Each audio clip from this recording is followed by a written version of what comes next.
கிராமத்துலலாம் ஒரு பழமொழி ஒன்று சொல்லுவாங்க. இருக்கிறதுக்கு இடம் கொடுத்தா படுக்கிறதுக்கு பாய் கேட்டானா அப்படின்ற ஒரு கதையா இந்த வீட்டுக்குள்ள உன்னையும் ஒரு ஆளாக மதித்து சரி வயசான காலத்தில் அந்த ஆள் வந்து ஏதோ பேசுகிறான், நம்ம வந்து அவனை ஹர்ட் பண்ணிடக்கூடாது அப்படின்னு சொல்லி ஒரு பொண்ணு ஒரு லெவலுக்கு மேலே பொறுத்துக்கிட்டு இருக்கு.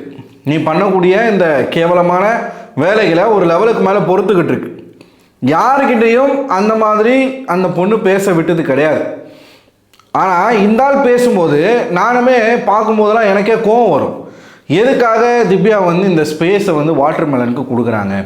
அது மட்டும் இல்லாமல் வாட்டர் மெலனை அவன் இவன் பேசுகிறது, அந்த ஆள் இந்த ஆளுன்னு பேசுகிறது, ஏன்னு சொல்கிறது, இந்த மாதிரிலாம் எதுக்காக பேசுகிறாங்க அப்படின்னு வந்து நான் நினச்சேன். இது தேவையில்லாத வேலையாச்சே. ஃபைனல் வீக் வந்துருச்சு, நீங்கள் வாட்டு உங்கள் வேலையை பார்க்கலாம். அவன் வந்தானா அவனை செருப்பு கழட்டி அடிக்க மாட்டாங்க இவங்க. ஏன்டா இந்த வயசில் சாகிற வயசில் உனக்கு இதெல்லாம் கேட்குதாடா அப்படின்னு வந்து ஏன் அவனை வந்து புழக்க மாட்டுறாங்க அப்படின்னு நான் ரொம்ப நினச்சேன், கோபமானேன். ஆனால் நம்ம நினச்ச மாதிரி இன்றைக்கி வந்து ஒரு சம்பவத்தை பண்ணி விட்டாங்க. ஒரு 2 நாளாகவே இந்த தர்பீஸை வந்து போட்டு பொழந்துக்கிட்டு இருக்காங்க திவ்யா. இன்றைக்கி ஒரு டாஸ்க் ஒன்று வச்சாங்க, ஆக்டிவிட்டி ஏரியாவில் ஒரு டாஸ்க் ஒன்று வச்சாங்க. என்ன டாஸ்க்குன்னு நான் பார்க்கல. நமக்கு வந்து இந்த பொங்கல் வருதுன்றதுனால கொஞ்சம் அந்த ஷாப்பிங் எல்லாமே இருக்குது சரியா. ட்விட்டரில் ஒரு கிளிப் மட்டும் நான் பார்த்தேன். இவன் வந்து திவ்யா கிட்ட ஐ லவ் யூ அப்படின்னு, திவ்யா லவ் யூ அப்படின்றான்.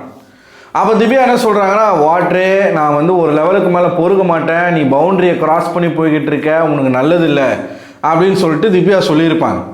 ஸோ அந்த இடத்துல பிரஜனை அவர்கள் வந்து நான் வேணா தள்ளி போயிடுறேன், எட்டி ஒரு உத அப்படின்னு வந்து சொல்லியிருப்பாப்புல. இது வந்து நைட்டுக்கு ஒரு டிஸ்கஷனில் போய்கிட்டு இருக்கு. என்ன டிஸ்கஷன் அப்படின்னு பார்த்தீங்கன்னா, ஆதரை வந்து திவ்யா கிட்டே கேட்டுட்டு இருக்காங்க. ஏற்கனவே இந்த சண்டை வந்து நேற்றுக்கும் முந்தா நேற்றுக்கும் வந்துச்சு. பெட்ரூமில் சூப்பர் ரீலக்ஸ் பெட்ரூமில் வந்து பெண்கள் எல்லாருமே இந்த வாரம் வந்து நாங்கள் படுத்துக்கிறோம். வியானா, ரம்யா, கெமி, அப்சரா, அதுக்கப்புறமா திவ்யா, இன்னும் யார் ஒருத்தவங்க வந்தாங்க, இன்னும் ஒரு நபர். ஸோ அவங்க எல்லாருமே நாங்கள் வந்து இந்த வாரம் படுத்துக்கிறோம், நீங்கள் வந்து பிபி பெட்ரூமுக்கு போங்க. முக்கியமான காரணம் என்ன அப்படின்னு பார்த்தீங்கன்னா, இவன் விடுற கொரட்டை சத்தத்தில் அங்கே யாராலையுமே தூங்க முடியல. கொரட்டை அந்த மாதிரியான ஒரு கொரட்டை வந்து இந்த ஆளை விட்டுக்கிட்டு இருக்கேன் சரிங்களா. அதன் காரணமாகவும் பெண்கள் எல்லாம் ஒன்றா படுக்கலாம் அப்படிங்கிறதுக்காகவும் போக சொன்னாங்க. அந்த ஆள் போகிறேன்னு சொல்லிட்டான். போகிறேன்னு சொன்ன பிறகு அவனுக்கு என்ன ஆயிடுச்சுன்னா, திவ்யா இருக்காளே, திவ்யா விட்டு எப்படி போகிறது அப்படின்ற ஒரு மனசுக்குள்ளே அந்த ஒரு சல்லாபம் வந்து வந்துருச்சு. அந்த நேரத்தில் கரெக்டாக விக்ரம் வந்து உன் பெட்டு தானே, நீ படுத்துட்டல, அவனுக்கு என்ன பிரச்சனைனா அங்கே வந்து கொரட்டை விடுவார் அப்படின்ற ஒரு பிரச்சனை. சரி படுத்துட்டல, படி ஏந்தாது அப்படின்னு சொன்னார். அன்றைக்கி ஒரு சண்டை வந்துச்சு. ஏன்னா இவருக்காக மெனக்கெட்டு 2 பெண்கள் போயிட்டு பிபிஏ ரூமில் ஒரு பெட்டை வந்து க்ளீன் பண்ணிட்டு வந்தாங்க, வியானாவும் ரம்யாவும். ஆனால் போக மாட்டேன்ட்டா. அன்றைக்கி ஒரு சண்டை. அன்றைக்கி திவ்யா போட்டு வெளுத்து வாங்கினாங்க. நீ வந்து கட்டி பிடிக்க வர்றது, தொட வர்றது, ஐ லவ் யூ சொல்கிறதுலாம் நாங்கள் வந்து ஸ்போர்ட்டிவாக எடுத்துக்கணுமா? நாங்கள் எதனா சொன்னால் மட்டும் நீ ஸ்போர்ட்டிவாக எடுத்துக்க மாட்டியா? உடனே அந்த இடத்துல தர்பீஸ் என்ன சொல்லிட்டான், நீ வந்து சண்டேல வந்து இதெல்லாம் வச்சு பேசக்கூடாது, உமன் கார்டு தூக்காத அப்படின்னா. அன்றைக்கே போட்டு செருப்பு கழட்டி 4 அடி அடிச்சிருக்கணும் திவ்யா, விட்டாங்க. இன்றைக்கி என்ன நடக்குது அப்படின்னு பார்த்தீங்கன்னா, ஆதிரை கேட்குறாங்க, எதுக்காக அந்த ஸ்பேஸை நீங்கள் கொடுத்தீங்க, எதுக்காக திவாகரை வந்து அந்த மாதிரி பேசுகிறீங்க, அவன் இவன் அந்த ஆள் இந்த ஆள் எதுக்காக பேசுகிறீங்க அப்படின்னும் போது திவ்யா வந்து ஒரு எக்ஸ்பிளனேஷன் கொடுக்குறாங்க. இந்த மாதிரி வந்து அங்கே என்ன கேட்டிருக்கான், உன் மடியில் வந்து படுத்துக்கிட்டுமான்னு கேட்டிருக்கான். நீ வந்து அரோரா கிட்ட பேசின, நாங்கள் பொறுத்துக்கிட்டோம். அங்கே இருக்கக்கூடிய பல பெண்கள் கிட்ட வந்து ஒரு மாதிரி எல்லை மீறி பேசின, அப்சராவை நீ பார்த்த பார்வை, வியானா கிட்ட நீ பேசின பேச்சு, முக்கியமாக பார்வதி கிட்ட நீ பேசின அத்தனை விஷயங்களும் பொறுத்துக்கிட்டோம். ஆனால் இன்னைக்கு திவ்யா வந்து ஏன் அவன் அந்த ஆள் பேசும்போது ஏன் அவங்க அமைதியாக இருந்தாங்கன்னு தெரில. அவங்க என்ன சொல்கிறாங்கன்னா, சரி வயசானவர், அவரை ஹர்ட் பண்ண வேணாம் அப்படின்னு நான் நினச்சேன் அப்படின்னு சொல்கிறாங்க. அப்படி இருந்தாலுமே அது தப்பு தான். என்றைக்குமே வந்து நம்ம ஒரு விஷயத்துக்கான ஒரு ஸ்பேஸை கொடுக்கக்கூடாது. அது திவ்யா அவர்கள் வந்து அதுதான் இவ்வளோ பேச்சுக்கு காரணம். ஆரம்பத்திலே நீங்கள் ஒரு தடையை போட்டிருந்தீங்க அப்படின்னா இது இவ்வளோ தூரத்துக்கு வளர்ந்துருக்காது. ஆனால் ஒரு பவுண்டரியோடு தான் அவங்க இருந்தாங்க. இந்த டச் பண்ண வர்றது, ரொம்ப நெருக்கமாக பேசுகிறது, இந்த மாதிரியான பேச்சுக்கள்லாம் திவ்யா வந்து ஒருபோதும் அனுமதிக்கலை. பல இடங்களில் நீங்கள் போய் பாருங்களேன், என்னமோ நாய் வந்து பிரியாணி பொட்டலத்தை பார்க்குற மாதிரி. இப்போ கறி கடையில் கறி தொங்கிட்டு இருக்குன்னு வச்சுக்கோங்களேன், பல நாள் சாப்பிடாத நாய் வந்து அந்த கறி எப்படி வேடிக்கை பார்க்கும். திவ்யா எங்கே போனாலும் அங்கே போய் பக்கத்துலேயே நின்றுக்கிட்டு திவ்யான்றான், செல்லோன்றான், உன் நம்பர் கொடு அப்படின்னு கேட்குறான், நான் வீட்டில் வந்து பொண்ணு கேட்குறேன் அப்படின்றான், அவங்க பாய் ஃப்ரெண்ட் இருக்குதுன்னு சொன்னால் அந்த பாய் ஃப்ரெண்ட் செத்துடணுன்றான். இந்த மாதிரிலாம் வந்து பேசுவாங்களே யாருன்னா, இந்த மாதிரி இந்த நாய் பேசிக்கிட்டு இருக்கான். இன்னும் இந்த ஆள் திருந்தலை. இன்றைக்கி எக்ஸ்ட்ரீமாக போயிட்டு ஐ லவ் யூன்னு சொல்கிறது, மடியில் படுத்துக்குவான்னு கேட்குறது, இதை வந்து அரோரா ஆதிரிக்கிட்ட சொல்லிகிட்டு இருக்காங்க. பவுண்டரியை மீறும் போது நான் என்றைக்குமே வந்து அதை விட்டது கிடையாது, நான் வந்து அதனால தான் இந்த மாதிரிலாம் நான் பேசுகிறேன் அப்படின்னு வந்து சொல்லும் பொழுது இந்த செனத்தாவில் அங்கே பக்கத்தில் தான் படுத்துக்கிட்டு கேட்டுக்கிட்டு இருக்கான். கேட்டு வந்து நீ உடனே இந்த பவுண்டரிகின்றலாம் நீ சொல்லாத அப்படின்னு வந்து ஒரு சண்டையை ஸ்டார்ட் பண்ணாங்க. ஆரம்பித்து பேச்சுவாக்கில் என்னெல்லாம் சொல்லிட்டான் அப்படின்னா, நீ உமன் கார்டு தூக்குற, 70 டேஸ் வந்து நீங்கள் இருக்கிறதுக்கு தகுதியே இல்லை, நீங்களாம் எப்படி வந்து 70 டேஸ்க்கு வந்த, உனக்கு கொஞ்சம் கூட குவாலிட்டியே இல்லை அப்படி இப்படின்னு பேசிட்டு கடைசியில் நீ தான் என்கிட்ட பேச வந்த, நான் உங்ககிட்ட பேச வரலான்ட்டான்.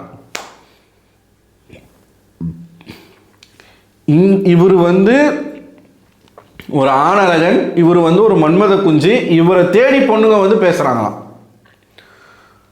திவ்யா எகிரிட்டு போயிட்டாங்க.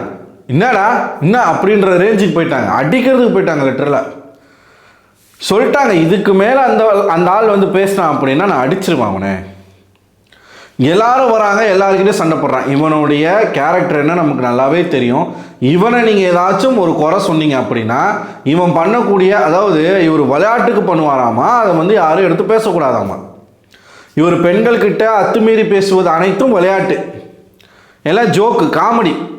யாராச்சும் ஒரு பொண்ணு வந்து இந்த மாதிரி பேசாதா, பவுண்டரியை கிராஸ் பண்ணாதா அப்படின்னு சொன்னால் உடனே அந்த பெண்ணுக்கிட்ட போய் சண்டைக்கு போயிடுறது. நீ எல்லாம் ஒரு மெச்சூரிட்டி இல்லாத ஆளு, நீ எல்லாம் ஒரு குவாலிட்டி இல்லாத ஆளு, நீ எல்லாம் வந்து தகுதி இல்லாத ஆளு. அந்த இடத்துல போயிட்டு சபரிக்கு ஓட்டு கேட்குறான். மறுபடியும் சபரிக்கு தான் குவாலிட்டி இருக்கு, ஏண்டா அவன் நீ என்ன பேசினாலும் உனக்கு வந்து மகுடி வாசிக்கிறான்றதுக்காக அவன் ஒரு புள்ளப்பூச்சி. சபரி வந்து ஒரு புள்ளப்பூச்சி, சரியா? எங்கே பார்த்தாலும் விட்டுருங்க, 1 நிமிஷம் சும்மாருங்க, 2 நிமிஷம் சும்மாருங்க, 1 நிமிஷம் பேசாதீங்க, 2 நிமிஷம் பேசாதீங்க, பிரச்சனை வேணாம். இதுக்காடா ஒரு ஆம்பளை பையன் அந்த வீட்டுக்குள்ளே இருக்கணும்? நீ ஒரு நல்ல ஒரு ஆம்பளை அப்படின்னா என்ன பண்ணணும்? யார் சரி யார் தப்பு பண்ணுறவனை கண்டிக்கணும், சரியாக இருக்கிறவனுக்கு ஆதரவாக நிற்கணும். அதை விட்டுட்டு எப்போ பார்த்தாலும் காந்தி மாதிரி வந்து போயிட்டு அங்கே அகிம்சை, நான் வந்து யாரையும் வந்து சண்டை போட விட மாட்டேன்னு சொல்லிட்டு தடுக்கிறது, யாரையும் பேச விடாமல் பண்ணுறது, இது ஒரு டைட்டில் வினருக்கான குவாலிட்டியா? சபரி ஒரு புள்ளப்பூச்சியெல்லாம் டைட்டில் வின் பண்ணால் டைட்டிலுக்கு ஒரு மரியாதை வேணாமா? திவ்யா ஒரு பக்கம் லெஃப்ட் ரைட்டுன்னு வாங்குறாங்க, அந்த ஆளுக்கு மரியாதையே கிடையாது. தர்பீஸுக்கு கொஞ்சம் கூட மரியாதையே கிடையாது. ஏய், முன்னை பற்றி பேசிகிட்டு இருந்த நீ பார்த்தியா, முன்னை பற்றி பேசலன்ற நீ பெரிய இவனா அப்படி இப்படின்னு வந்து போட்டு பொழகிறாங்க திவ்யா. ஆனால் எனக்கு என்ன வருத்தம்னா, இது ஆரம்பத்திலேயே முளையிலேயே கிள்ளி எரிஞ்சிருக்கணும். இது இவ்வளோ தூரம் வளர்த்து விட்டீங்க. வெளியில் வந்து இதை வேறு மாதிரி ப்ரொஜெக்ட் பண்ணி வேறு மாதிரி பேசிக்கிட்டு இருக்காங்க. திவ்யா வந்து ஒரு பவுண்டரியோடு தான் அவங்க வந்து பழகுறாங்க. இருந்தாலும் ஸ்டார்டிங் நீங்கள் கொடுத்த அந்த ஒரு சின்ன ஒரு கேப்பு தாங்க அவன் முழுசாக நுழைய பார்த்துட்டான். நான் என்ன கேட்குறேன், இவனுக்கு எல்லா பெண்கள்கிட்டையும் இதே தான் பேச்சு வருமா? சுபிக்ஷா இந்த வீட்டுக்குள்ளே இருந்தால் சுபிக்ஷாவை கல்யாணம் பண்ணிக்கிட்டோமான்னு கேட்டான், பார்வதியை கேட்டான், இவங்க வியானாவை கேட்டான், ரம்யா கிட்ட அதே மாதிரி தான் அப்ரோச் பண்ணான், கனிக்கிட்ட அப்படி தான் அப்ரோச் பண்ணான், நந்தினி கிட்ட அதே மாதிரி தான் அப்ரோச் பண்ணான். அந்த வீட்டில் இருக்கக்கூடிய அனைத்து பெண்கள்கிட்டையும் அதே தான் அப்படி தான் அப்ரோச் பண்ணான். இப்போ திவ்யா கிட்டேயும் அதே அப்ரோச் தான். திவ்யா திவாகர் நல்லா இருக்குல்ல பேர், இவர் சொல்கிற திவ்யா திவாகர் நல்லா இருக்குல்ல பேர். அந்த பொண்ணு சொல்லுது, நீ வெளியில் போனால் ஜெயிலுக்கு தான் போவேன்னு நினைக்கிறேன், உன் மேலே அவ்வளோ கேஸ் இருக்குது, ஜெயிலே வச்சு உன்னை போட்டு தள்ளிடுவேன், உனக்கு வந்து சங்கை வந்து அறுத்துருவேன் அப்படின்னு.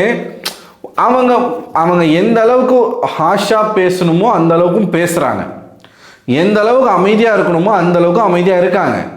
பக்கத்துலேயே உட்காந்துக்கிட்டு எப்படி சொல்கிறதுனா லிட்டரலாக ஸ்டார் பண்ணுறான் அவங்களுக்கு பல இடங்கள் அன்கம்ஃபர்டபுளாக ஃபீல் பண்ணுறாங்க, சொல்கிறாங்க, நாகரிகமாக சொல்கிறாங்க, பொறுமையாக சொல்கிறாங்க, கத்தியும் பார்க்குறாங்க, எல்லாமே பண்ணிட்டாங்க. மறுபடியும் மறுபடியும் திவ்யா திவ்யா திவ்யா திவ்யான்னு போய் பின்னாடியே சுற்றிக்கிட்டு இருக்கான். இவன் நான் உனக்கு முன்னாடியிலேருந்து இந்த வீட்டுக்குள்ளே வந்துட்டேன், உன்னை விட எனக்கு ஓட்டு அதிகம், உன்னை விட நான் பெரிய ஆளு, டேய் இன்னும் எத்தனை நாளுக்குடா இதை பேசிகிட்டு இருப்பேன். ஸோ இது ஃபைனல் வீக்கில் வந்து இந்த மாதிரி பிரச்சனைகள் வர்றதுக்கு பதிலாக நீங்கள் டாஸ்க்கு கீக்ஸ் எதனா கொடுக்கலாம். கன்னட பிக் பாஸை பார்த்தீங்க அப்படின்னா ஃபைனல் வீக் வரைக்குமே டாஸ்க்கு போய்கிட்டு இருக்கு. ரீஎன்ட்ரிலாம் வந்து இந்த 1 வாரம் 2 வாரம் இருக்காங்க பார்த்தீங்களா, அந்த மாதிரிலாம் கிடையாது. இந்த செலிப்ரேஷன் வீக் அந்த மாதிரிலாம் கிடையாது. ஒவ்வொரு கண்டஸ்டன்ட்டுக்கும் 2 மணி நேரம் தானே சொல்கிறாங்க, நமக்கு தெரியல, நான் பார்த்ததில்ல. வந்துட்டு 2 மணி நேரத்துக்கு ஒரு கண்டஸ்டன்ட் வந்துட்டு போயிட்டே இருப்பாங்களாம். அந்த மாதிரி அங்கே பரபரப்பாக போய்கிட்டு இருக்கு ஸ்டில் ஃபைனல் வீக் வரைக்கும். ஆனால் இங்கே பார்த்தீங்களா, பொம்பளை சோக்கு இருந்தால் போதும், ஒரு பொண்ணுன்னு ஒரு போர்டில் நீங்கள் எழுதி வச்சு அவங்க கையில் கொடுத்தா கூட போதுங்க, அதை நக்கிங்கனே உட்காந்துருப்பான். எங்கே பார்த்தாலும் பொண்ணு பொண்ணு பொண்ணு பொண்ணு பொண்ணு. இவனுக்கெல்லாம் யார் தாண்டா சினிமாவில் வாய்ப்பு கொடுக்குறீங்க? அந்த நபர்களை தானே பார்க்கணும் முதல்ல. இவன் ஒரு ஆளுமயிறு, இவனுக்கு வாய்ப்பு வேற நீங்கள் கொடுத்து இவனை தூக்கி விடுறது ஏற்றி விடுறது, உங்களால் தான் இருந்தாலும் இந்த மாதிரி அலைஞ்சிக்கிட்டு இருக்கான். இந்த பிக் பாஸ் செலெக்ஷன் கமிட்டியை சொல்லணும். எனக்கு தெரிஞ்சு இவன் போகிறதுக்குள்ளே திவ்யா கிட்ட செருப்படி வாங்கிடுவான்னு நினைக்கிறேன். ஏன்னா அவங்க வந்து தன்னுடைய கண்ட்ரோலை மொத்தமாக இழந்துட்டாங்க, அவங்க பயங்கரமாக பேச ஆரம்பிச்சிட்டாங்க. இந்த ஆள் ஜாக்கிரதையாக இருக்கிறது நல்லது. ஒரு சம்பவம் ஆகாமல் இருந்தால் சரி, அவ்வளோதான் சொல்ல முடியும். ஸோ நீங்கள் என்ன நினைக்கிறீங்க? உங்களோட கருத்துக்களை மறக்காமல் கமெண்ட் பாக்ஸில் கமெண்ட் பண்ணுங்கள். அடுத்த ஒரு வீடியோவில் உங்களை சந்திக்கிறேன். அதுவரை உங்களிடமிருந்து விடைபெறுவது நான் அரவிந்தன்.